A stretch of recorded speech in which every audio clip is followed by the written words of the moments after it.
Yeah, yeah.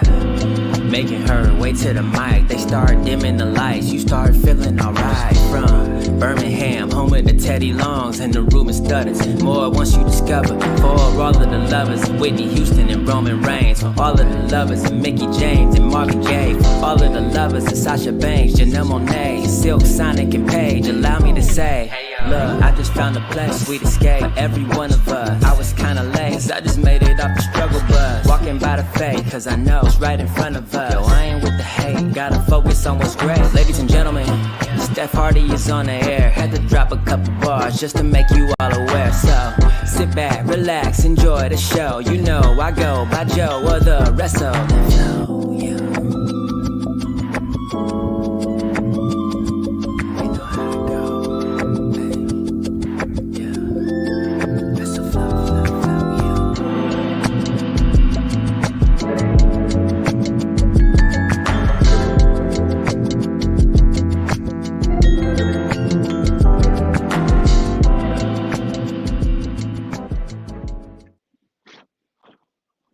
Hey y'all, welcome to a new episode of the Hardy Wrestling Podcast with your girl Stephanie Hardy. Of course, if this is your first time watching live or listening, whenever you're listening to this, thank you so much for joining the vibe, and I hope you continue on this journey with me. And of course, if this isn't your first time listening or watching live, thank you so much for continuing on the HWP train with your girl. Of course, I'm the creator of this fabulous platform of HWP Extra and co-creator of Steph and Cat Talk Wow with Katrina Blake. I'm also a contributing writer for Daily DDT and a color commentator featured on various promotions such as the Belladonna Division, Battle Club Bro, Black Girl Magic 2022, and Spartan Wrestling. And of course, if you're looking for a female voice to be a commentator, book your girl, book your girl, book your girl. But of course, I am here tonight to talk about everything that's going on in the world of professional wrestling and things that I've found interesting and all of the above. So, of course, if you're watching tonight on any one of my platforms, thank you so much. Thank you for all the support and all of the love as I continue to grow and make, just some positive stuff out of this crazy thing that we love called wrestling, right? Like there's just so much always happening considering we never really get a break. So we are here to just get into all the things that we've seen over the course of the past few hours, over the course of the week, and all the things. So of course we're going to start with news and gossip-ish. There has been so much to take place this week, and of course if you have anything to say, chime in the comments, and you might wind up on the screen as I talk about each subject. So, we're going to start with our girl AJ Mendez, who is, of course, known as AJ Lee back in the day in WWE. There was a rumor stating that WWE is absolutely open to the idea of her returning to the ring. Of course, she is married to CM Punk, who made his return just almost over a year ago, next month at Survivor Series. And of course, he does not shy away from mentioning her and talking about how she sends her regards and all of the above. But she always has other stuff that she is doing. She has come back to wrestling in a few different iterations because she did guest star on the Star Show Heels. And then she was an executive producer and color commentator for Wild Women of Wrestling for about 2 seasons until her contract came up. So she has dabbled into wrestling, but not officially gotten back into the ring in a public way, the way that her husband has. She has also been writing comic books because she did have a new release that's centered on Day of the Dead with Amy Garcia. So she is doing, her own thing, and she is very happy about that. And then on top of that, she might be, you know, pushing forward her autobiography turning into a television show on A&E. That's also a rumor that's out there about her. But either way, people are very open to her coming back into WWE, into that fold, and doing her thing there. A lot of people online have also been pushing for the idea of her facing off against Roxanne Perez in NXT, considering she's been mentioned before, when Roxanne and CM Punk had that little tit for tat going on NXT a few weeks ago. So for all we know, she could come back and face a Roxanne or face, Cora Jade, or even just, come back to the main roster. You just never know. But either way, I'm definitely here for it if she wants to. With the key term being if she wants to. So if she wants to come back, then that would be absolutely great. I would enjoy it. But I do miss her on WoW, of course, because her voice, if you've heard it on WoW, if you watch the show, like she was really, a really cool part of the show and just adding her expertise when it comes to women's wrestling and just making history. It was just really cool to hear her voice there. So I do miss her over on that front, but her in WWE wouldn't be the worst thing either. So we just got to keep our fingers crossed for Miss Ma'am. But we will always love her. HWP will always love her, and we're always waiting to see what she does next, whether it's in wrestling or anything else. Also in the news, something that came out today on Twitter was Jai Vidal, who asked for his release and was granted it from TNA Wrestling. And he released a statement on Twitter saying, I asked for and was granted my release from TNA Wrestling. I appreciate the memories I made and the people I've met while I was there. As an LGBTQ plus wrestler, I believe that representation matters, but proper representation should be above all. I'll keep doing my part to show the world that an openly gay man can be featured prominently on TV. I'm looking forward to the next chapter in my wrestling journey. With that being said, stay tuned because I'm about to go as hard as I've ever gone in this business with a heart emoji. And this bummed me out a little bit considering the first time I saw Jai Vidal, it was when Trinity slash Naomi was over there and he forcibly took a picture with her. And then after he took a picture with her, he told her that Giselle Shaw, who is also no longer with TNA, was pissed about it. So they decided to fight each other. And the idea of seeing Naomi fight a man was just really insane at the time. But just the fact that she was so courageous enough to do it, I just thought that was cool. And John Vidal just had a lot of attitude about him, like, oh, I have a message from Giselle Shaw. And it was just really um over the top, and I love that about his character, just how over the top that he was unapologetically.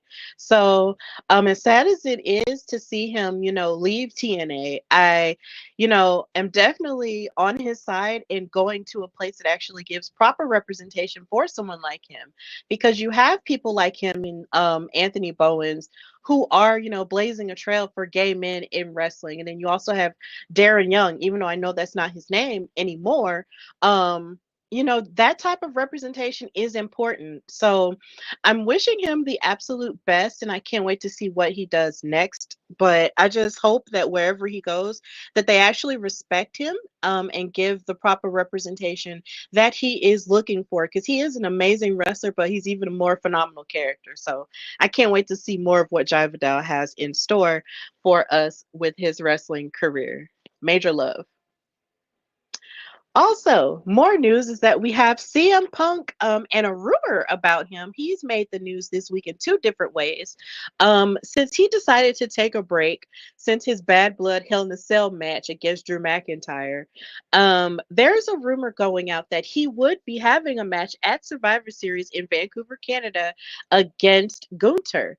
But of course, this hasn't been confirmed by anyone right now at this point because WWE is clearly focused on Crown Jewel, where Gunther is supposed to be facing off against Cody Rhodes for the first ever Crown Jewel championship.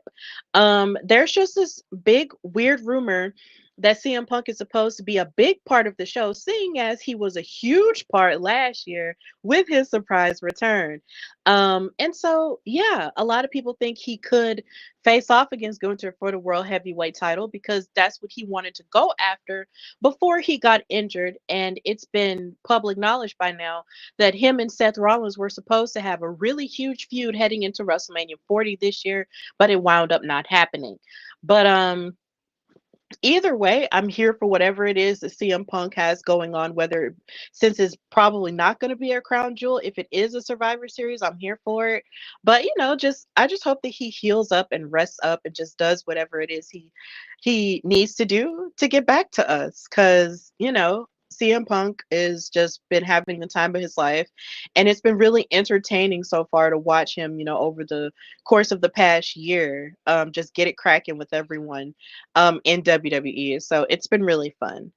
Also, CM Punk made the news by being announced as a part of a new horror film called Night Patrol. It's a horror thriller film, and it's co-written by Ryan Prowse, and it's an indie horror feature. And basically, the executive producers are David S. Goyer and Keith Levine, and yeah.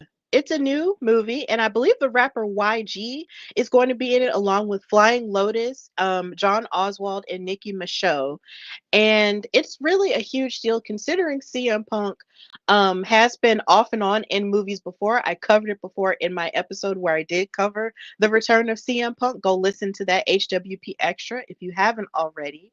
But CM Punk made his film debut in this horror film called Girl on the Third Floor. And a lot of people did not necessarily like it in terms of like critics or whatever, but I actually enjoyed it for a number of reasons because I had just never really seen CM Punk act before. And then on top of that, you got to see CM Punk be out there in terms of wearing boxers, and you got to see levels of him that you've never really seen before, and as a female I enjoyed that. But either way, if you're into creepy, horror films like that, I do suggest that you do watch it because he did give a solid performance in it. So CM Punk is a relatively good actor. He also had a role on Mayans MC, which was a spinoff of Sons of Anarchy. So, he's just been off and on with his acting bag, and it's really cool to see him get back into it a little bit. So, big ups to CM Punk and all of the things that he's doing outside of wrestling as well. Him and AJ just have a busy household. And then of course when you add in Larry into the thick of things, they just got a lot going on. So big ups to all of them and everything they got going on. Another amazing thing that happened in wrestling this week was the appearance of John Cena on Kai Cenat's stream. Now, of course, if you are a streamer on Twitch or anything else like that, you do know that Kai Cenat is one of the biggest streamers in the world, if not the biggest streamer in the world.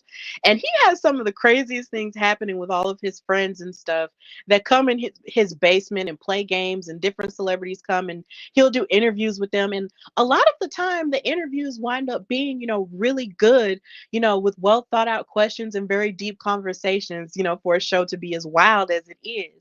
And John Cena came on the show, and it was a very hyperactive and funny stream if you were able to watch it or see clips on TikTok. Like, it was absolutely hilarious. There was one instance where John Cena was dancing with them, and he just looked like he was just here for all of the shenanigans.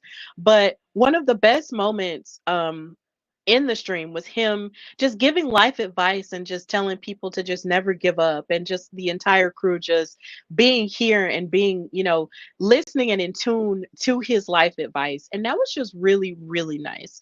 And I believe this isn't the last time that they will be partnering together, because I believe it's rumored that they're going to have a McDonald's collaboration going on with them. So I think that's going to be really cool. So just seeing wrestlers sort of tap into different levels of media that people really like, it's just really amazing. And you can tell that Kai Cenat was really like having a dream come true moment, because he actually called his mom while he was on the stream, and John talked to her. And she was just saying how much Kai loved him growing up. So it's really interesting when you think about how John Cena really shaped a lot of people's childhoods, because as far as I know, I think Kai Cenat is probably within the same age range as my sister, who is like 22 or 23 right now. I'm sorry if I got that wrong. Love you, sis. But yeah, he's in his early 20s. And when it comes to that, like, he was really shaping a lot of these people's childhoods as they were growing up. So the idea that people like Kai Cenat can grow up and meet their heroes in that way, especially now that John Cena is about to wrap everything up with his career next year, it's just very beautiful to watch that happen. So big ups to John Cena and Kai Cenat just being as exciting and as hilarious as they love to be. Vaughn in the chat, hey, thank you for watching, saying Cena loves plaid. He does, he really does. So this was really amazing. I do recommend you go back and watch it in different forms because it was very informative, but most of all, it was really fun. And shout out to Kai Sanat. I love everything he just has going on. He's just so silly and just so funny. But you can tell that he really loves what he's doing, and that's just something that I just love to see and appreciate in young people. So that's just really cool. Also, in other amazing women's wrestling news, Pro Wrestling Illustrated released their women's 250 list. And guess who's number one? Tony Storm, Timeless Tony Storm was number one this year. And the top 10 really included a lot of AEW's finest, including Willow Nightingale, who I believe was number eight. Athena was number 10. And Jordan Grace, I know from TNA, was number two. And Rhea Ripley was number three. So it was absolutely amazing to see how this list turned out because I'm a huge fan of Pro Wrestling Illustrated. I started collecting their women's 150, which fed into their 250 only a few years ago. And I just like collecting forms of media that just sort of celebrates women's wrestling in that way.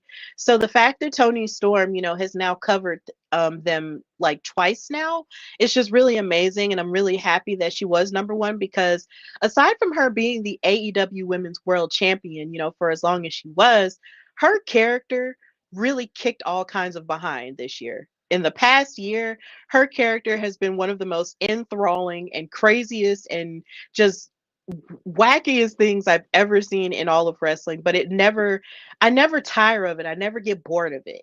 And since she's been off of AEW, since she lost the title to Mariah May, I low key feel like it's AEW is just missing that extra oomph from her.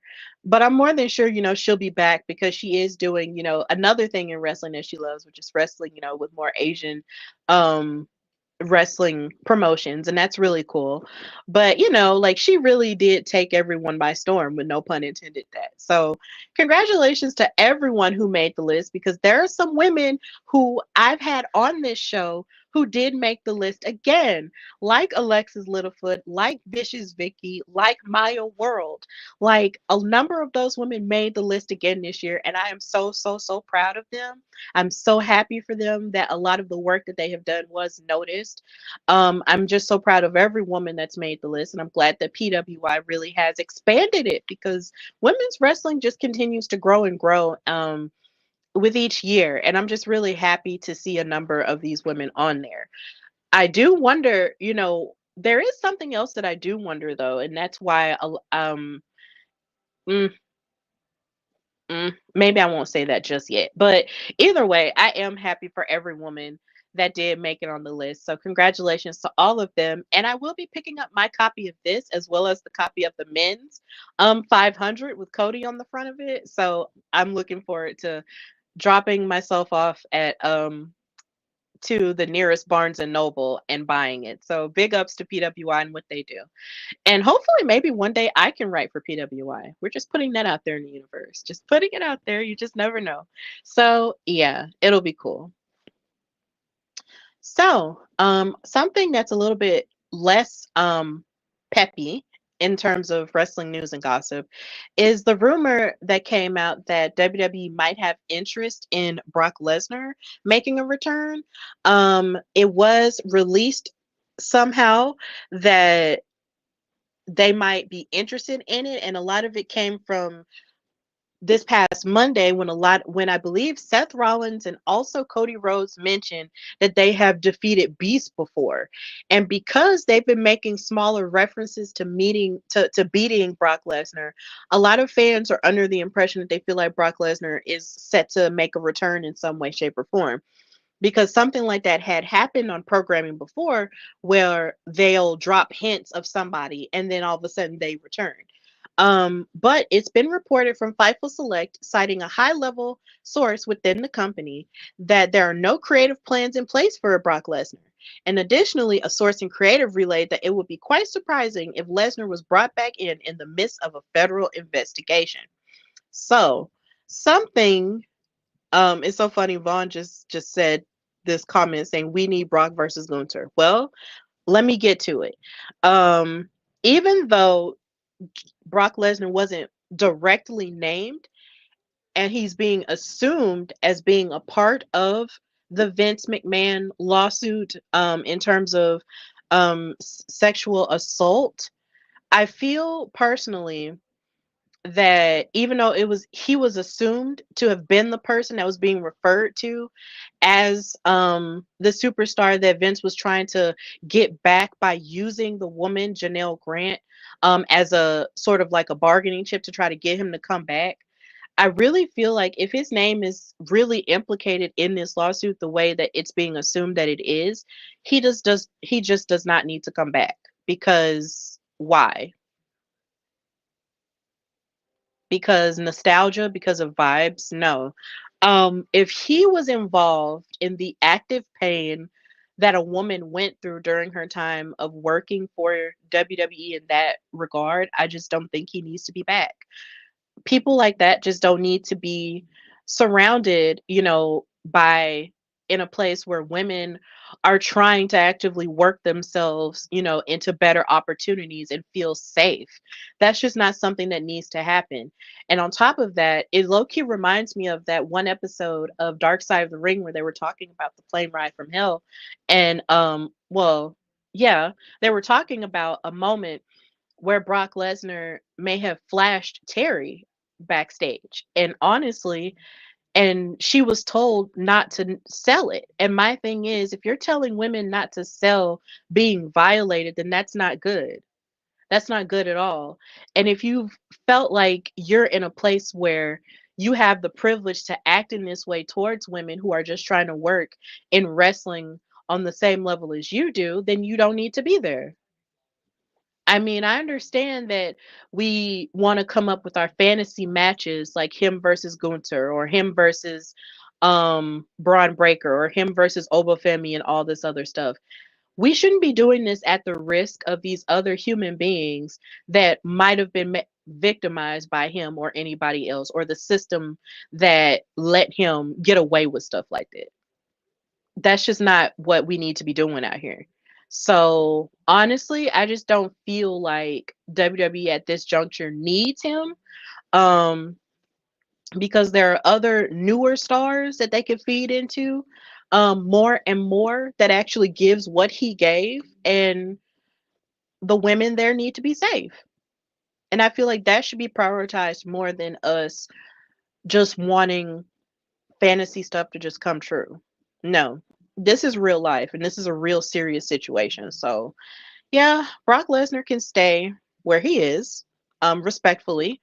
And let's just continue to just create safe spaces for women in wrestling and women in WWE where they don't have to deal with people who just feel like they could just act however they want to act and treat people however they want to treat people. That's not the vibes. It's really not. So, that's really all I have to say about that.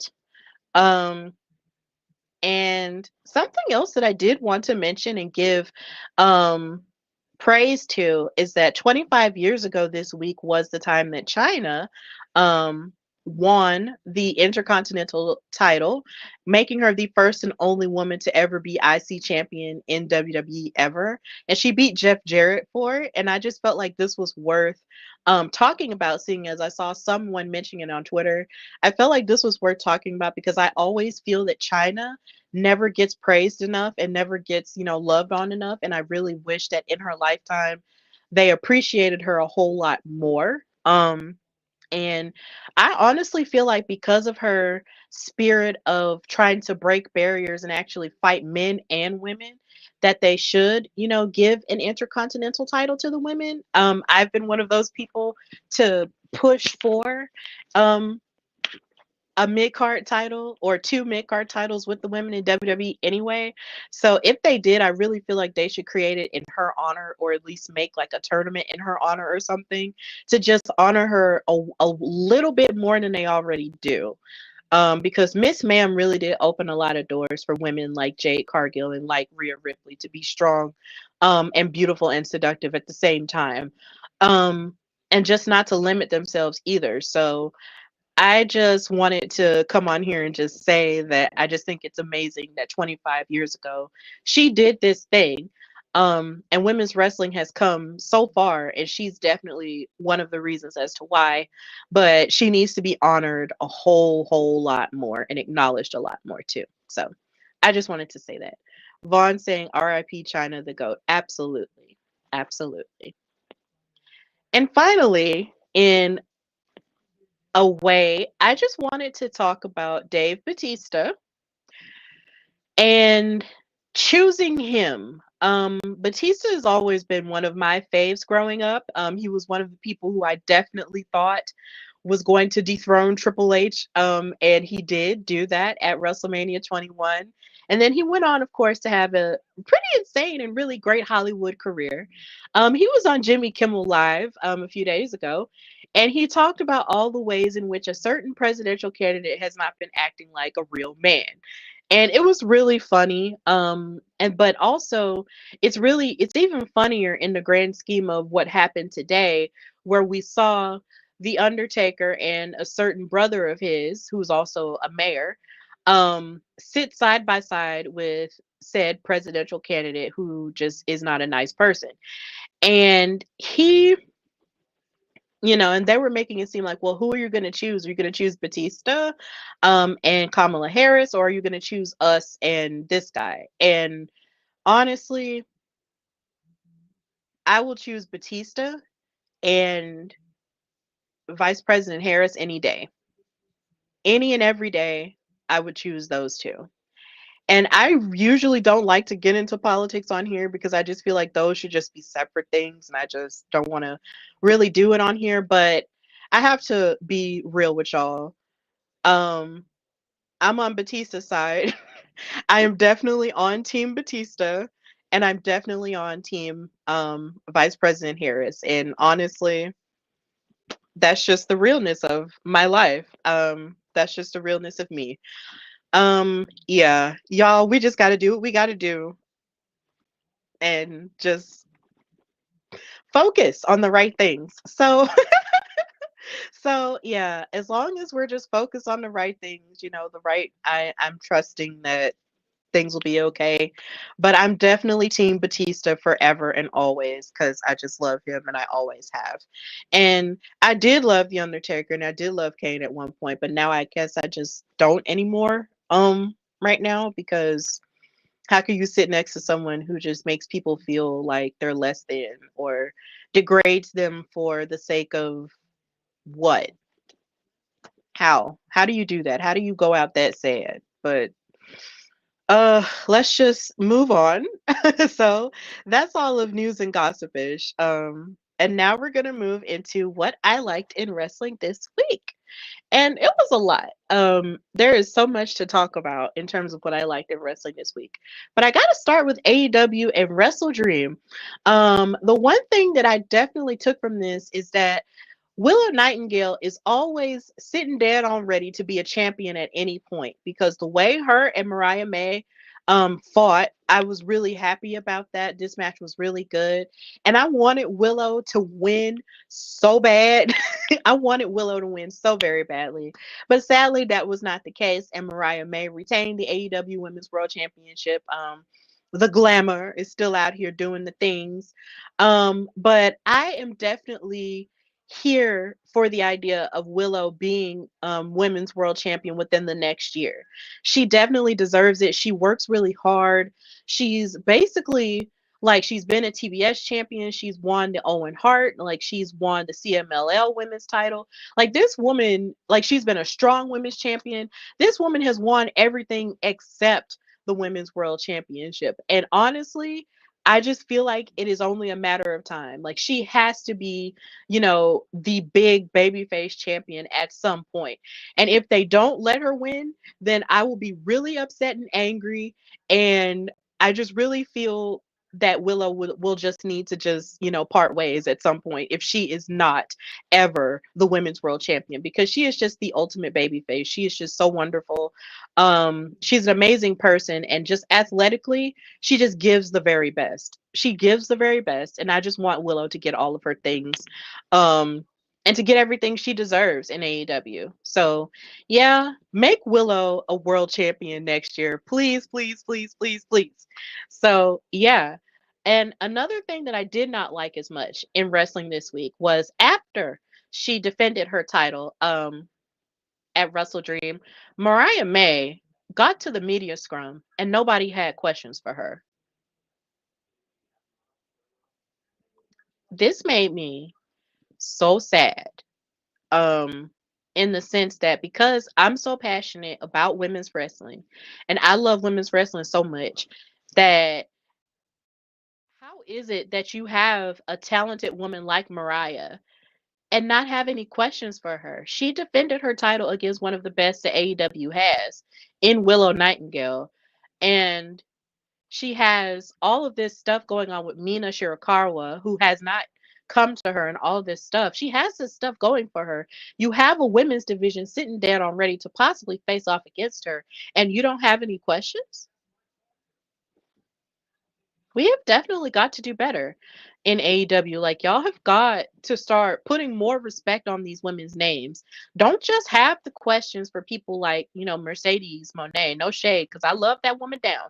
Don't just have the questions for like the popular ones, for the hot button ones. Have questions for everybody. Like, you come prepared for everything when it comes to that. So, her not having any questions just made me sad. And she is such a talented woman that I just feel like she deserved to be treated way better than that. So hopefully in the future, we can just do better by these women in these press conferences and treat them like the athletes that they truly are and not just like they're a sideshow.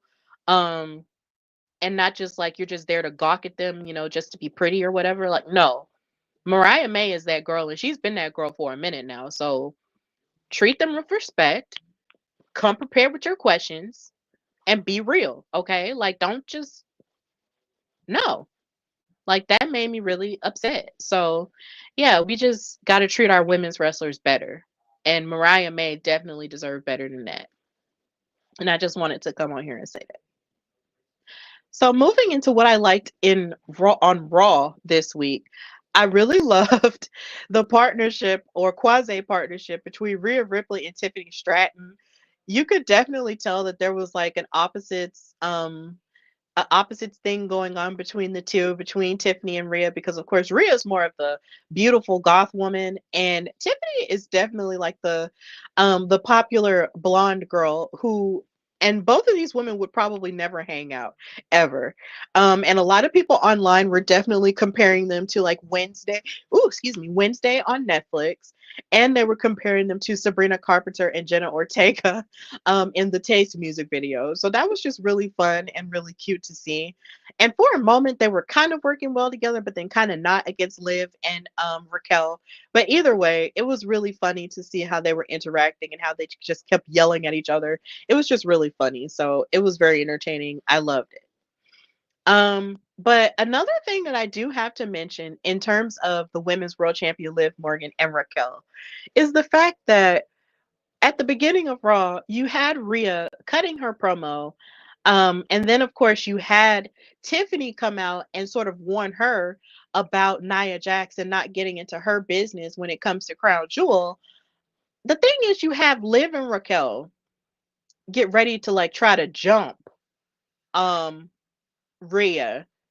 But here again, even with the numbers advantage, Liv still winds up getting knocked out and knocked down.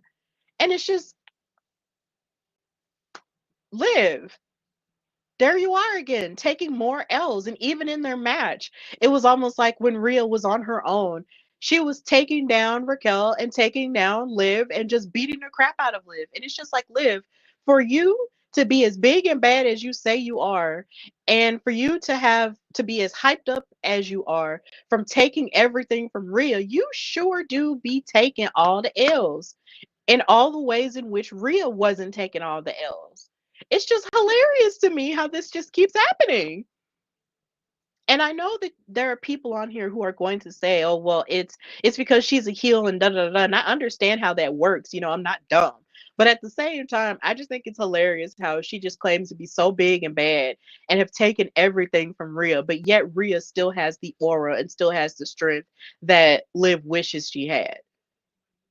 I just think it's just hilarious how that just works. Even with the muscle and everything else, you're still the insecure girl who was just screaming at her. It's just really funny how that happens. But uh I guess we'll just have to wait and see how it turns out. But Liv, all these L's you keep taking.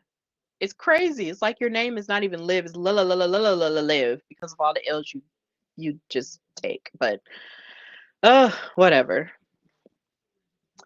I also loved Bianca and Jade versus Damage Control, and I loved how they basically retained the titles all on the count of Lash and Jakara getting involved in their things. And I love how Bianca and Jade didn't necessarily know that that was what was going on, but just the idea of Lash and Jakara being on Raw and being the ones that definitely want to challenge again for the tag titles against Bianca and Jade just makes me so happy because them wrestling on SmackDown last week and having their time cut short made me and a lot of people upset. Like it made a lot of people, it made us upset because from a historic standpoint, you're having for the first time ever two black female tag teams face off against each other for these titles. And historically that means a heck of a lot. Then on top of that, it means more because Lash and Jakara, are being called up from NXT essentially to a degree, and they're having this big opportunity only for it to be interrupted by Kevin Owens and his unhinged self. And for the time they were out there on SmackDown last week, they did a fantastic job. But I guess we just wanted more time with them. We wanted more time to just sink our teeth into what was going on. So the idea that now they're feeding more into this rivalry, just makes me really happy. Like, I feel like this is definitely like a healing salve to the fact that we didn't get to see them for such a long period of time. So I'm glad that this is happening, and I'm glad that Lash and Jakar are having this moment with these two women, who essentially are opening the doors for them in a way. So I just love it. I'm glad that Jade and Bianca retained. And I'm glad they're getting a lot longer with the tag titles now, and they're doing a whole lot more with them. And we'll talk more about them a little bit later on in the show. But I was just really happy to see this take place between these two teams. I just love it. And then, of course, you had Naya come out and attack Liv after the tag team match or whatever. And the crazy part about all this is that you had Naya sort of bullying Tiffany into trying to cash in the money in the bank on Liv so she won't be champion anymore. But then Dominic winds up saving her. And hilariously enough, freaking you had freaking Tiffany yelling at Dominic saying, "It's not Dommy time, it's Tiffy time." And I just thought that was just really, really funny. But either way, I just think it's hilarious how Naya just keeps bossing Tiffany around. And I just feel like eventually there's going to be a um a rift between those two that's going to be so huge that I just can't even begin to fathom how big it's going to be. And I'm really excited to see Tiffany come into her own as a possible babyface. Because I never imagined Tiffany, as a babyface. She always gave Mean Girl, Sharpay Evans, Regina George vibes. So the idea of seeing her, saying it's Tiffy time and she could very well stand up for herself against Naya, who's like an ultra heel. It's just interesting to me. It's just an interesting wrinkle that I just never thought I would ever see, but I'm definitely here for it. So yeah, this was really cool on Raw. I really enjoyed it. And these three are just ugh, whatever. Now, something that I'm not liking on Raw, however, is basically the idea that Braun Breaker is now getting a rematch for the Intercontinental title against Jey Uso. And I feel like Jey Uso just won this. And I want to believe that he will definitely get the upper hand on Braun and win. But it's just with everything that happened tonight with the bloodline against Jay, I'm almost afraid that something terrible is going to happen and Jay won't be champion anymore and the honeymoon will be done. And I don't want the honeymoon to be done because Jay Uso worked his entire life to be able to get to this point and win, you know, the IC title or win a singles title on his own. So the idea of him just winning it for a few weeks only to lose it back to Braun would just devastate the crap out of my soul. I want I want Yeet to continue to reign, okay? I just need Yeet to reign. I felt better when Braun Breaker was actually looking at Gunter. Like after he lost the IC title, and when he was looking at Gunter and the world heavyweight title, I felt better, feeling like maybe Braun was going to challenge Gunter next. But seeing as Gunter is focused on the crown jewel title against Cody Rhodes, I guess maybe they're just doing something different with that. But I wanted Braun to be to be focused on that part because that's just the next logical step. But now he just wants the IC title back, and I'm just like, Brian, go away. Like, leave us alone. Let Jay be happy and let Jay defend against other people. But this is where we're at now, and it's just like, no, I just don't. I don't want Jay to lose, but it's not like I don't believe in Jay because I believe in Jay. Okay, um, but oh my god, I'm just really stressed about this match Monday. I'm really stressed. But either way, I mean, this is where we're at. But I would have liked it better if Braun challenged Gunther. But I guess maybe that'll come later. But I don't know. I just don't want Jay to lose. But yeah. Then we had the return of the War Raiders after months of injuries and so many other life things going on with them. I was really happy to see them make their return with the sort of tag team tournament that they have going on to see who's going to face Finn and JD McDonough for those tag titles. I was really happy to see them come back with their old name because they were known as the Viking Raiders, but then of course that came from the Vince McMahon era, and a lot of people felt like they should have changed their name and all of the above. But they did the best they could with it. But now they're the War Raiders again, and everybody's just crunk as if. So essentially, they reveal themselves to be the one behind that little weird circular acronym that was going on for the past few weeks on Raw. So they're back. It was good to see them, even though it was kind of sad to see Alpha Academy lose to them. It was still cool to see them back again. So the War Raiders have returned, and I'm really happy because we have Ivar and Eric. So yeah, I love that. Now, another thing that I didn't love as much on Raw with the men is, of course, Braun Breaker destroying Kofi Kingston. Not destroying him, but basically, they had a match against each other and they fought down. And it was a good match. But then, of course, Braun Breaker won with his spear and everything. And Kofi really had to go it alone. And he didn't have any moral support because Xavier didn't come out until after the match, which I thought was very telling because every time Xavier has had a match, singles wise, he's been out there to support him and all of the above. But Xavier came after the fact to help him after he was being attacked. But then, he got speared, and then finally Jay came out and helped him. But yet Xavier still had a stank look on his face. So this slow burn to this New Day story is really destroying me and killing me slowly but surely. And I just don't know what's going to happen considering their anniversary is coming up. Their 10th anniversary is coming up. Um they're not really feeling any happy vibes. It's really breaking my heart to see Kofi and Xavier in such dire straits when it comes to their relationship. But hopefully, something will happen where, either a rift will happen or maybe there'll be a healing salve and somebody like Big E will come in and let them know, like, look, y'all need to get y'all ish together or something. But either way, like, it's just breaking my heart to see this happen over and over again. It just hurts. But yeah. Then on top of that, speaking of more rifts and brotherhoods, Jimmy asked Jay for help because him and Roman are trying to take on Solo's bloodline. And Jimmy and Jay just wasn't having it. He was like, look, I told you to leave me alone. But then Jimmy was like, we really need you. And then Jay was like, I don't want to hear it. Just get out my face, man. And watching this happen in real time was crazy for me because I'm just like, how in the world can you tell the person who shares the same face as you to get out of your face? Like these men are twins, minutes apart, got the same face, same nose, same everything. But you looking in the mirror, it's like you looking in the mirror and saying that you hate yourself. That's literally what it's like. And it's just so crazy to me.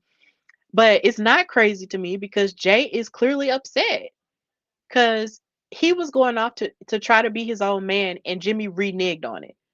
He reneged on it and went back to the bloodline, and Jay was upset about it, and he has every right to be upset. But we gonna get further into it a little bit later on in the show. But Jay just didn't want to hear what his brother had to say. Um, so yeah, this was very emotional. You could definitely cut the tension with a knife here. But yeah, crazy times we're living in.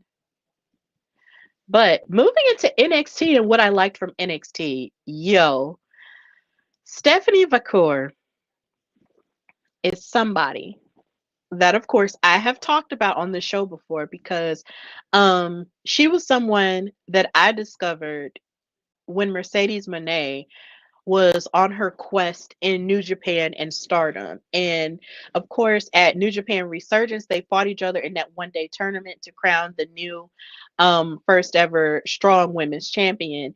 And they fought each other. And when I tell you that match really did like change some things in my life, it really did.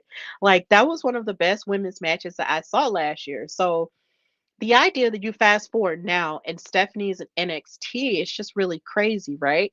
Um, and of course, her and Mercedes had a second match in AEW at Forbidden Door that was amazing. And of course, Mercedes came out the victor in that match. But these two women really tore the house down. And so now she's been signed in NXT. And the match she had with Ren Sinclair was absolutely fantastic. And even though the audience was chanting, Stephanie's gonna kill you, Stephanie's gonna kill you, Ren Sinclair said, no, she's not. And she definitely stepped up her game in order to face off against someone like her.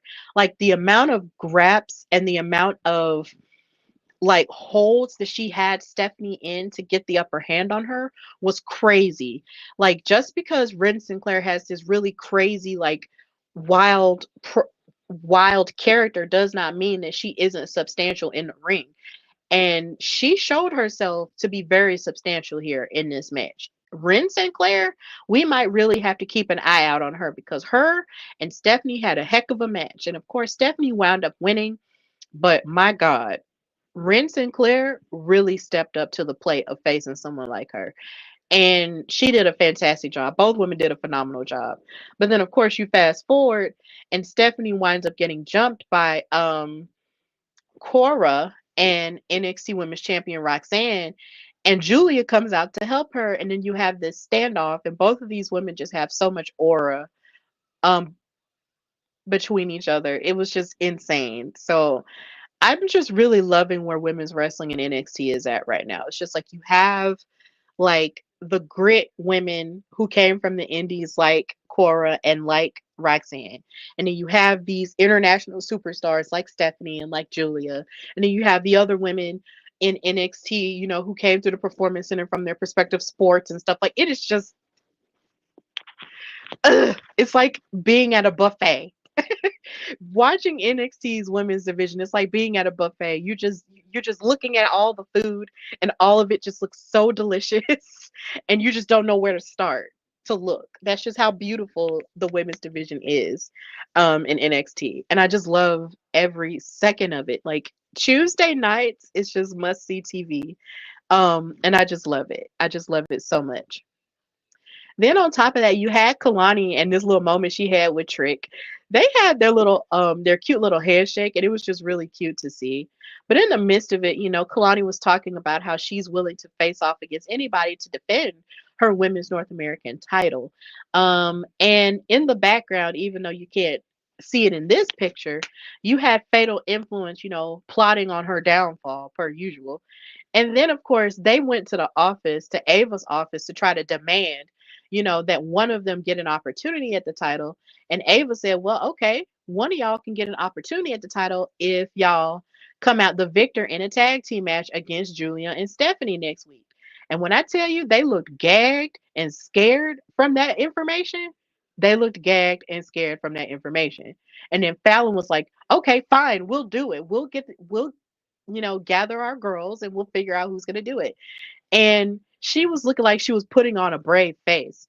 But at the same time, they were scared. And you should be. So, yeah, that's happening next Tuesday. And I'm really excited about it. So, we'll see who's going to be able to face Kalani next for that Women's North America title. But Fatal Influences, it just seems like they really are a whole lot of bark and no bite. So, yeah, we just got to see what's going to happen with them. But it's not going to be good. Then, of course, you had Jada Parker and the interaction that she had with Tatum Paxley after she got into it with Lola Vice and Nikita Lyons. She said, "Look, you may play with dolls, but I don't play at all." And I thought that was really cool. Jada Parker, she's just somebody that you just cannot take your eyes off of in so many ways. She has so much attitude, so much aura, and so much beauty that every time she comes on the screen it's just magnetic. You just can't look away. And the fact that now she has this beef that she might be starting with Tatum Paxley, I just think it's going to be really funny. And even on social media, Tatum was like, "I need a Jada Parker doll." And Jada didn't know how to feel about that. And honestly, we all need Jada Parker dolls. I feel like WWE and Mattel need to get together and start back their superstar doll line and give us NXT superstars, NXT women superstars in doll form.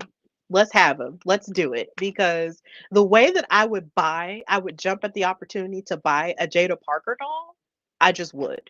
Okay. And it would just be really cute. She would have the long ponytail and just the outfits or whatever. Like, it would just be really cute. I'd love it. So, yeah, let's make a Jada Parker doll. I feel like that would work. That could work. Um, marketing. Let's get it cracking. So this was really interesting, and I can't wait to see how this plays out. Then on top of that, you have Carmen Petrovich, who seems to be upset at Ashanti the Adonis giving attention to other women, and she's coming out during his matches and interrupting him and getting his attention.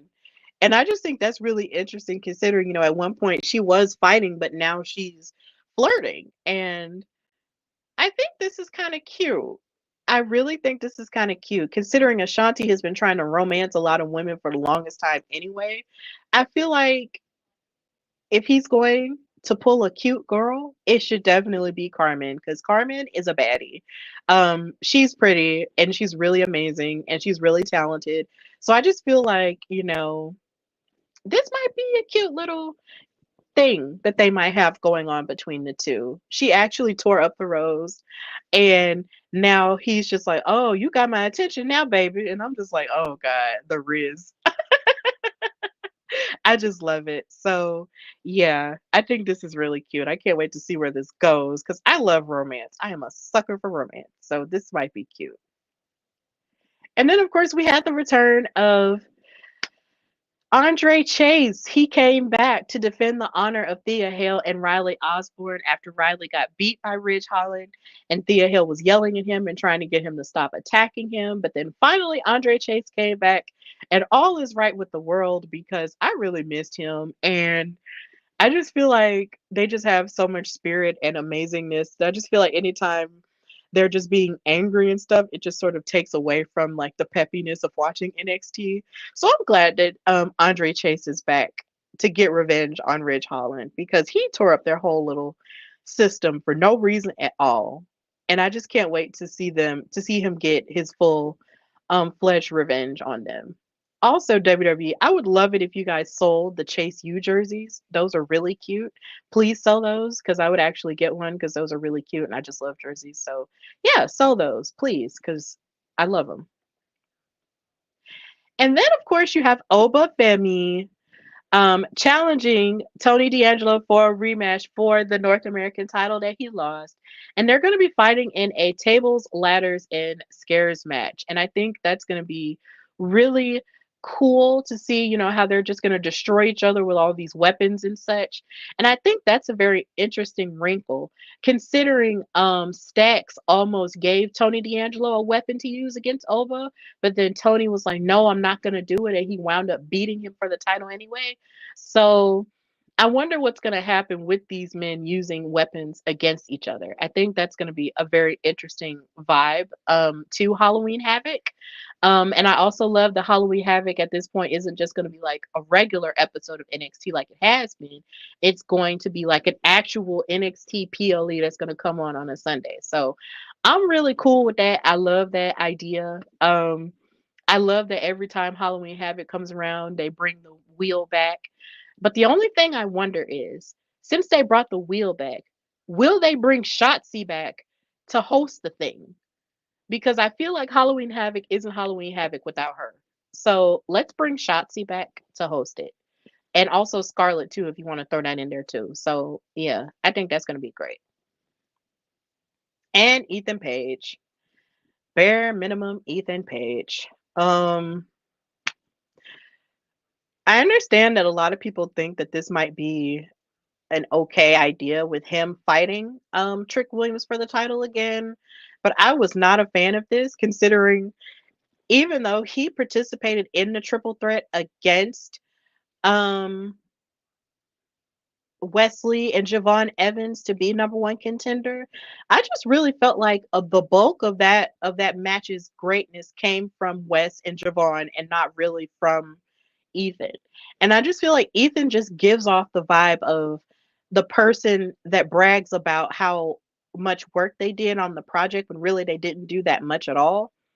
But then it's just like when everybody in the group gets an A, he's like, "Yeah, look at us. We got the A." No, sweetie, you did the bare minimum. And yeah, you got rewarded for it, but you didn't do all that work. And I just feel like he is definitely the guy who will yell out loud about doing the absolute most when he did the absolute least. And that's the reason why he gets on my nerves. So I hope Trick Williams just makes quick work of him at Halloween Havoc and just destroys him once and for all and puts him in the rear view. Because I'm ready to see Trick Williams fight somebody else now. Like, I was here for Wes Lee challenging Trick. And I'm definitely here for Javon challenging Trick and so many other people. But Ethan, get out of the way. Move out the way. Please. Please move. Oh, and there is something else with NXT I forgot to mention that I could have swore I put a picture on for, but I didn't. I really loved Lola Vice versus Nikita Lyons. It was really good to see Nikita Lyons back in action. And watching her dance the way she did in front of Lola Vice was funny, considering the fact that I had just watched her debut in WoW on an older episode on the 24-hour channel for WoW. I had watched her debut there where she was dancing and singing, and I was just like, "Oh, that's cute. She did the dance again." Um, and I thought it was just really funny seeing how every man was losing their mind over all of the yams that were on display with those women. All of those women are just so curvy and bootylicious. And I just love that they represent, having curves and just, being proud of that, especially also when Jada Parker got into the thick of things. No pun intended. They're just all three of those women are so beautiful and just so talented and so athletic. And so the idea of having all of them out there, in that match, which was really cool. But it was really funny watching all the men lose their minds and go gaga over them. It's hilarious. It's hilarious to me. I just think it's really, really funny. But yeah, shout out to the thick women. We in here. I just wanted to mention that before I moved on to the next subject, which is Dynamite. Um, when it comes to Dynamite, I loved watching the match between Mercedes Moné and Queen Aminata. I was so happy to watch this match happen because something that I'm definitely here for is seeing Mercedes fight more black women in AEW. So the fact that this match happened, um, on Dynamite was just really, really cool. And Queen Aminata really gave my girl a run for her money. She really did, for a good little while. And I wish the match was a little bit longer because I think they clocked it at maybe 9 minutes. But if they had had a little bit longer, then I felt like the match would have been way, way, would have been like really, really good. But it was still good with the time that they did have. And of course, Mercedes retained her TBS title. But Queen Aminata is definitely somebody you have to watch out for because she has, you know, the athleticism and the look and everything else that you would need for a superstar as well. So big ups to her for having that opportunity and facing off against someone who she said that she grew up admiring, in her wrestling career. This was really amazing. I loved seeing this match happen, and I love seeing her step up to the challenge of facing someone like Mercedes. So, yeah, I'm really here. I was really here for this match, but I just wish they just had a little bit longer. That's all. But I just love the match. Big ups to Black women in wrestling. We're continuing to raise the bar, and I just love it each and every time. So, yeah. Now, moving into SmackDown and questions about, I have questions about a lot of things that happened on SmackDown tonight. And it falls under B Fab because, of course, she's the manager of the Street Profits because she was with them as the Pride when Bobby Lashley was there. But of course, he's no longer with the company.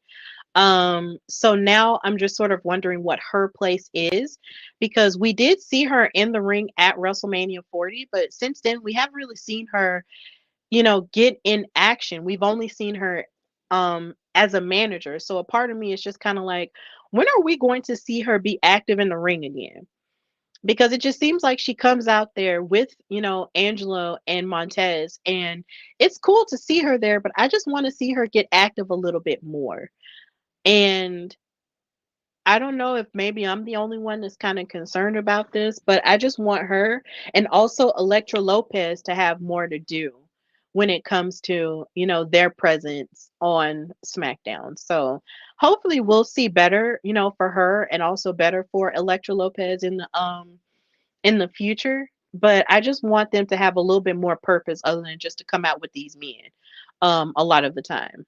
So yeah, that was just something that I just wondered about as I was watching SmackDown tonight. I want more for BFAB. I definitely want more for her.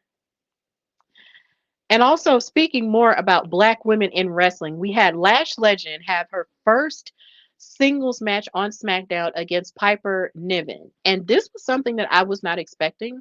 This wasn't something that they announced before the show on social media. So this was a really huge surprise. So I was like, okay, Lash, she's back. Her and Jakara are back on SmackDown and they're fighting, with Piper. And then Chelsea Green came out there. So this made me feel like, okay, so if Chelsea Green gets involved in some crazy way, then Jakara will even up the odds. And that's exactly what she did. And Lash Legend had such a strong showing, and I was so proud of her because I will never forget how I felt watching Lash lift up Otis and slam him down on NXT. And the idea that she lifted Piper Niven 2 times and then did a backbreaker onto her to win the match just gagged me. And I just loved seeing that from Lash. I love seeing that level of strength, from another Black woman from her. And then what made it even funnier was the fact that you had two other strong Black women in Bianca and Jade watching it happen, just being absolutely gagged in the audience watching it take place. It was just so funny to me, and I just loved seeing it. So the idea of Lashes having that type of, you know, triumphant debut and winning just meant the world to me. I loved seeing that happen. I love the fact that she had that moment, and I just love seeing her and Jakara get more involved on SmackDown and also in NXT as well because they will be fighting Damage Control on Tuesday, I believe. So that's going to be really cool to see. And it's just here again, amazing seeing them, get into the thick of things in the tag division with Jade and Bianca. So I just really love seeing this, and they're definitely making up for what I was talking about earlier in the show. So I just loved seeing them be present in that, and just it was just really cool. So I loved it. I just loved every inch of it. Congratulations to Lash Legend for having that debut. It was just really amazing. Another amazing feat in Black women in wrestling on SmackDown was Naomi standing on Nia Jax's back and twerking while standing up straight on Nia Jax's back. It was the most hilarious and most impressive thing I've ever seen her do. And then right before she did it, she hit a split to like avoid Nia spearing into her into the corner. And she hit a split onto the top rope before she did this. And Naomi is just one of the most consistently impressive athletic women on the entire roster. And I just want her to be a champion next year. Like, please make her a champion. If she, like, I feel like she should win the Royal Rumble next year. She is definitely one of my biggest picks to win the Royal Rumble next year.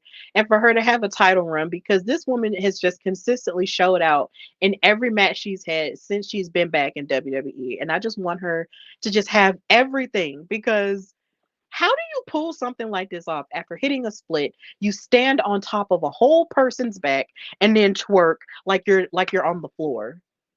Bring it to the floor. She's amazing. Like I can't.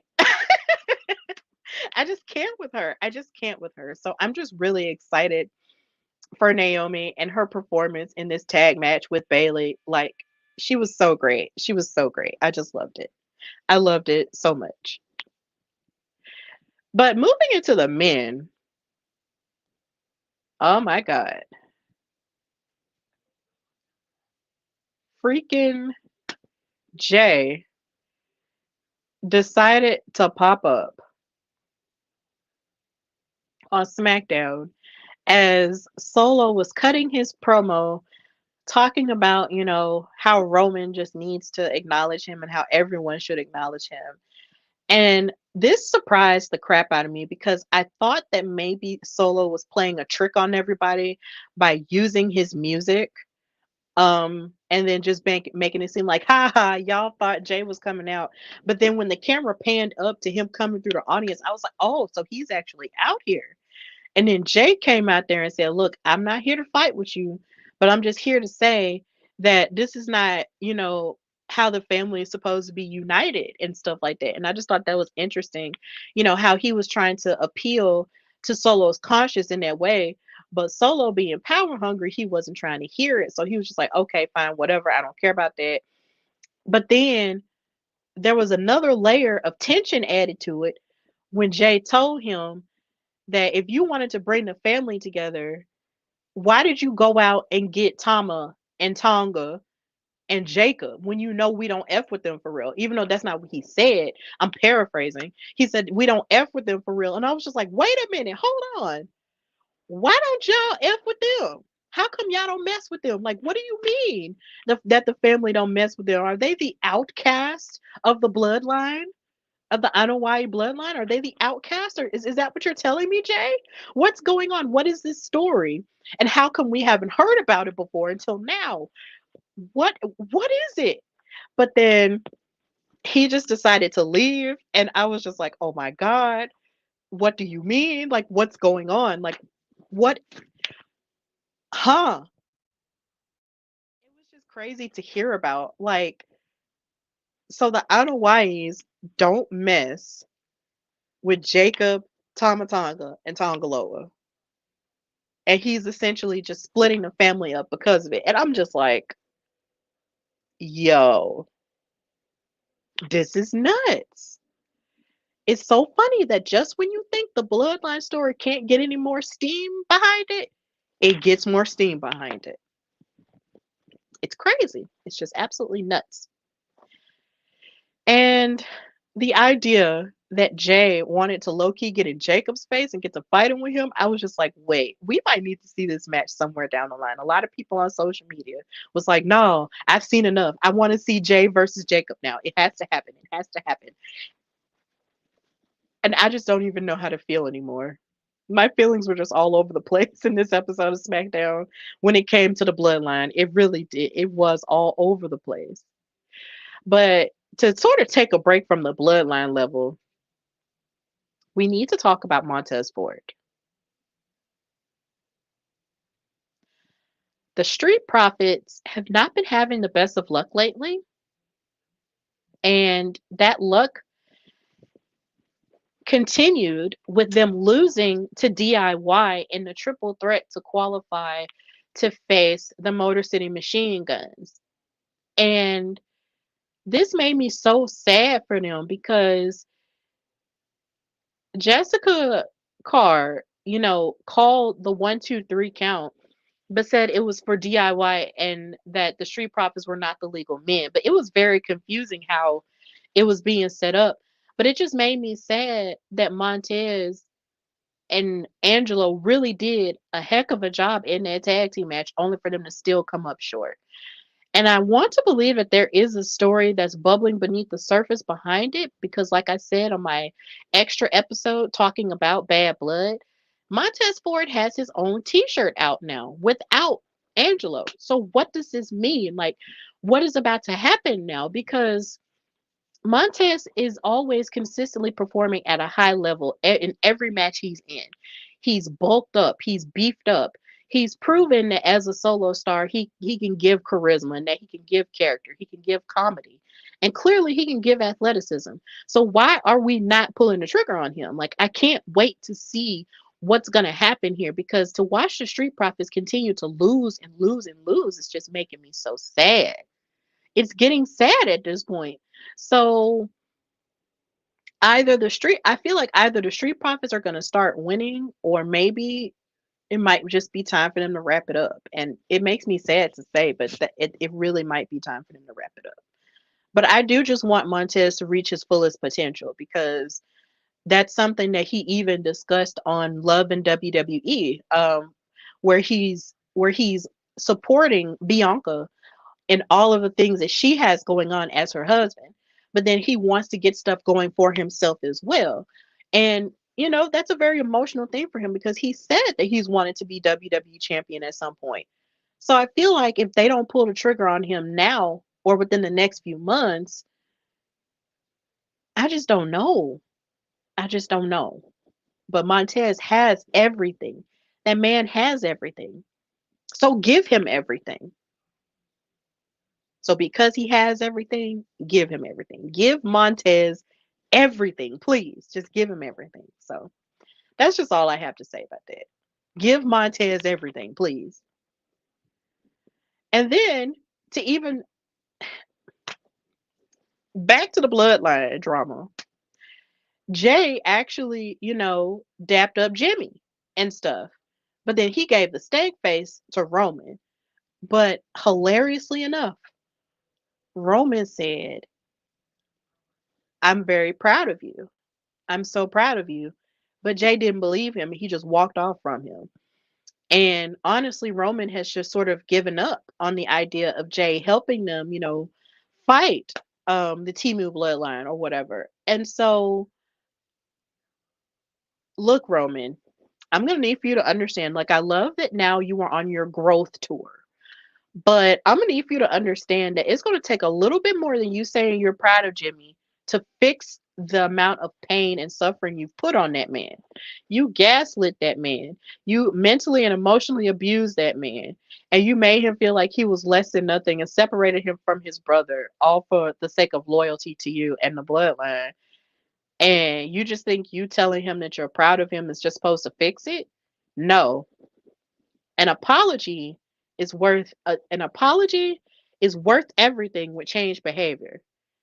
And there's levels of entitlement that he still feels like he has that is being broken down in front of our faces. And I really like this level of storytelling that is taking place now. It's like he's having to take responsibility for his actions and he's starting to realize that it's just not going to be that simple. You can't just waltz on through and just be like, oh, well, oh, I'm proud of you. And I'm just going to say this nice thing to try to heal it. No, it's going to take change behavior and better patterns for you to heal your family, like you said you wanted to do. So that's where we're at. So yeah, this was really interesting to see. But at least, he's trying to give the olive branch, but he's trying to give an entitled olive branch. No, baby. You gonna have to really like dig deep within to realize the harm you've done. Okay? Dig deep within. pretty man. So, yeah. And I know a lot of people online were kind of crapping on this promo with Cody Rhodes talking about, the crown jewel match that he has with Gunther. But I actually loved it. And I'm going to give you a reason why I loved it. The thing that I love the most about Cody Rhodes, not even just as a champion, but just as a wrestler as a whole, is that when he speaks, you can tell that he really loves the wrestling business from the rooter to the tutor. And I mean, like, from the history of it all the way up into the present of it. And in this promo, it's like he was talking about the what ifs of wrestling, like what if Stone Cold fought Goldberg, or what if Harley Race fought Bruno Sammartino, and what if Ric Flair fought someone else? Like, he named like these promotions that, of course, do not exist anymore. Well, no, he mentioned NWA, that still exists, but then he mentioned WCW, and he's just a historian of the game, and that's something that I really appreciate as a champion. It's like he carries himself as an old school champion in the modern day. And I really appreciate that from him because clearly he was raised by an old school man, his father, the American Dream, Dusty Rhodes. So the way that he was talking about it and telling his story and what his motivation is behind winning the title in terms of mentioning Liberty, his beautiful daughter and stuff. I just really like the way he tells stories. I like the way he speaks. And I actually like this promo because I just love it when a wrestler shows the in-depth knowledge that they have, from a historical standpoint. And also because, I was raised with, a man like my dad who taught me a lot of older knowledge when it comes to wrestling. So hearing that kind of thing in a wrestler just reminds me a lot of the knowledge that I was given as a child from my dad and also from my grandma too. So it just means a lot. And I actually just appreciate that part of Cody Rhodes all like I guess I appreciate that part in a very deep way that I guess maybe not a lot of people do because I feel like, oh, it's boring and, what was the point of it? But no, like, I'm a history nerd. So I just appreciated hearing him say, the what if scenarios because us wrestling fans do what ifs all the time. Like I was talking about earlier in News and Gossipish, like there's so many fantasy booking things that we do all the time. So just, hearing Cody storytell is just something that I just really enjoy, and I never get tired of hearing him speak. So, big ups to Cody Rhodes. Good luck to him versus Gunter. They're gonna have a face off, I believe, either next Friday. Um, I think they're having it next Friday, if not Monday. So I'm really here for it. I really loved it. And they actually showed what the women's crown jewel title looked like, but I couldn't find a picture of it. But it was really pretty, and I'm trying to decide if they make a replica of it. Do I want it? I don't know. But we just got to wait and see. But I love Cody as a storyteller. He's great. He should have a podcast. Well, no, he already does technically have a podcast, but if he just had an audio only podcast, I would definitely listen to it because I just love his voice. So, yeah. Then we had the debut of the Motor City Machine Guns on SmackDown. It was fantastic. I'm glad they won their tag team match because the level of stuff that they were doing in this match was pretty fantastic. And I just loved how Corey Graves said that they're your favorite tag team's favorite tag team. And in my mind, I was like, oh, so they're the Chapel Rowan of wrestling then because that's what Chaperone, the pop star, likes to say. Like, I'm your favorite pop star's favorite pop star, or I'm your favorite artist's favorite artist. So the Motor City Machine Guns are now the Chapel Rowan of tag team wrestling, and they did a phenomenal job. So I do believe that seeing them versus DIY is going to feed us. I felt like seeing them versus the Street Profits would have fed us too, but that's not to say that we won't see that match happen. It just won't be happening in this um tournament. But either way, it's going to be fire, and they did a good job. So I see you, Alex Shelley, and I see you, Chris Sabin. Y'all deserve this after years of, kicking all kinds of butt in TNA. So I just really love it. It's great. So congrats to them in their debut and congrats to on their win. It was great. And I like their theme song. It's very gritty and yeah. So I like it. Then you have Carmelo Hayes. And because he's the only heel I'll ever love. I feel like he is the only man who I will accept saying crazy things to Andrade in the way that he does. They had a standoff with each other, of course, feeding into their match, into their game 7 that they're going to have next week on SmackDown. And this thing told Andrade that don't nobody pay to hear you speak anyway. Shut the hell up. And I was, yeah,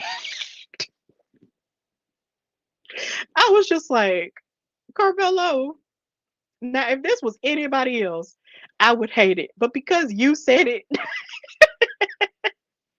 the way he delivered it, it was just so disrespectful. Like Carmelo is just in his evil bag again, and it is just so funny to me. Like, bruh, the way he told Andrade, don't nobody pay to hear you speak anyway. Shut the hell up. It was just too much for me. It was too much for my soul to deal with. I This is why Carmelo remains the only heel man I'll ever love. Cause the way he just be saying these lines just be so disrespectful. And Andrade wasn't having it. They got into a brawl. They started beating each other's tail. And then eventually, Nick Aldis announced that their special referee is going to be United States champion LA Knight. And he was giving off the impression that these two aren't going to be fighting for an opportunity at his title or whatever, because he can't stand to both of them because he's beaten both of them twice already. But either way, I can't wait to see how this match turns out and who's going to come out the victor. I'm really hoping it's Carmelo because he definitely, I feel like, even though, the series is tied essentially, I feel like he needs to win more because in comparison to Andrade, he's the least established talent out of the both of them. And I don't mean that disrespectfully. I mean that because he's a new face. And because he's a new face, he deserves to get the win over someone like Andrade. Because Andrade, I mean, he'll be fine if whether he wins or loses. I feel like if Carmelo loses this, then I just don't know what'll happen. Um, I just feel like Carmelo just needs this to propel him further forward in his young SmackDown career. I would love it if he won. Now, Jock, baby, I understand your feelings about Andrade, but it needs to be Carmelo, okay? We'll talk about this later. So, forgive me, y'all, who are listening to this live, or well, not live, but listening to this later. My boyfriend commented on Andrade with the fist. El idolo, I understand, but I just need Carmelo to win. So, yes, team him all the way. And then, of course, sadly, SmackDown ended with Roman getting jumped by the Timu bloodline. And this promo was very sad for me because Roman said he was going to acknowledge Solo because he just wanted to fix it. And what made me even sadder was the fact that he said that he told his father that he would fix it. And it made me sad to think about that because his father passed away a few months ago, and just the idea, anytime he mentions either one of the Wild Samoans, I just get sad in my soul because that family really did lose both of them, like in the same year. And I just can't imagine Roman having to use that and not feel a way. Like it just makes me feel sad for him. And so he acknowledged him, but then Solo was like, nah, I don't believe it. Like, I need you to acknowledge me as your tribal chief.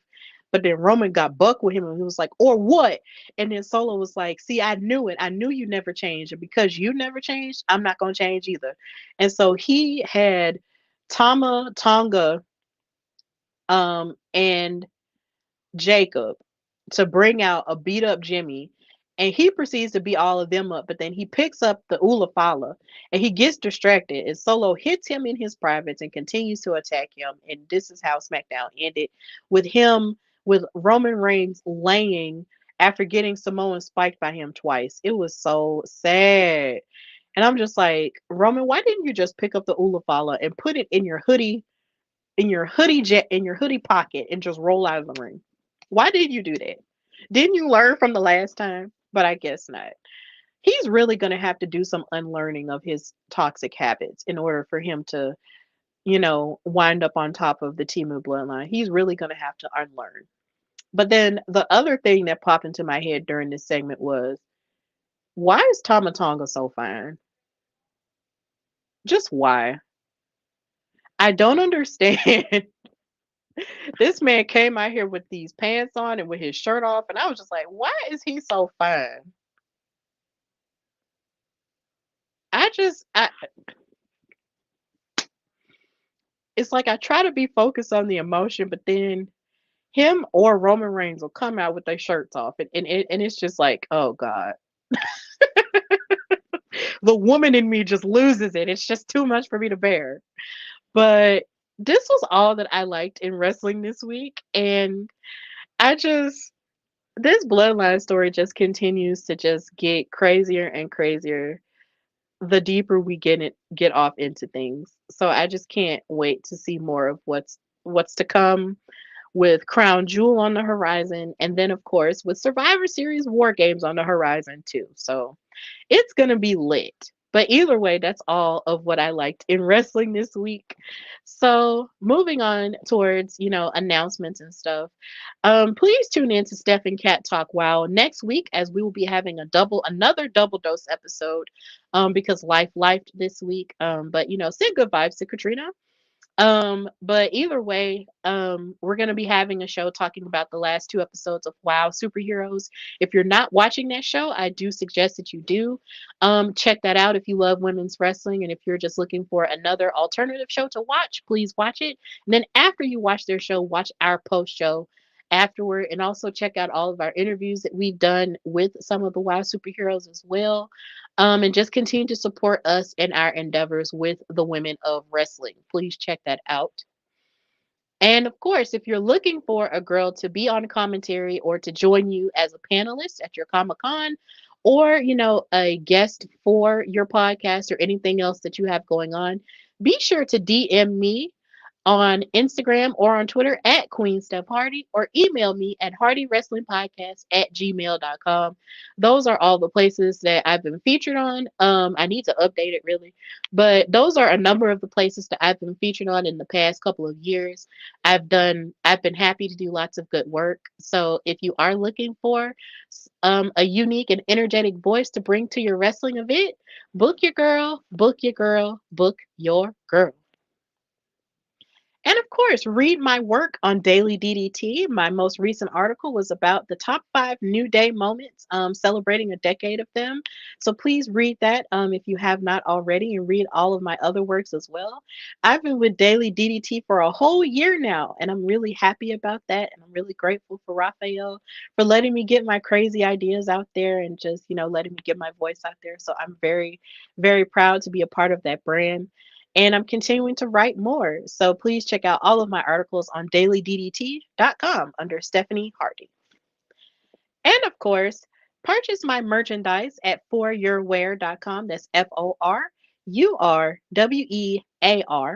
And go to the Hardy Wrestling Podcast page, where you will find my Alabama wrestling t-shirts and hoodies available in black and red, which celebrates icons from the state of Alabama like me, who have blazed a trail in wrestling, such as Sensational Sherry, Teddy Long, Paul Bearer, Kayla Braxton, well, formerly known as Kayla Braxton, Deborah Fuego del Sol, and AQA.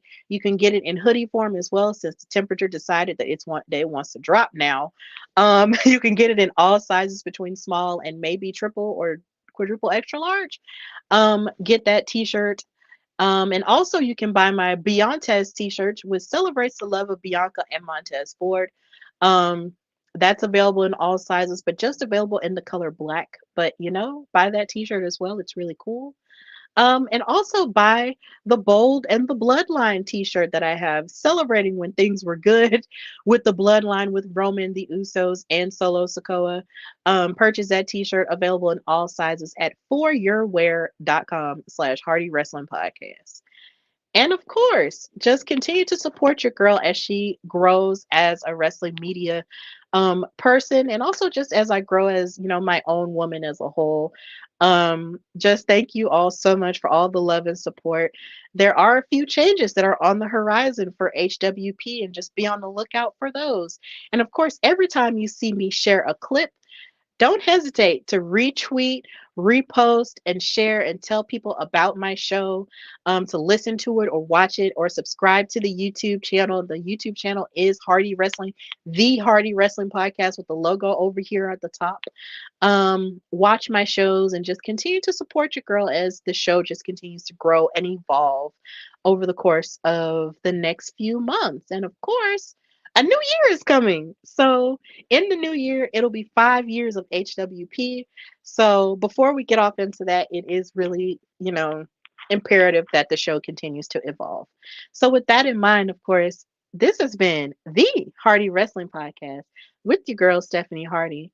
And until next time, bye, y'all.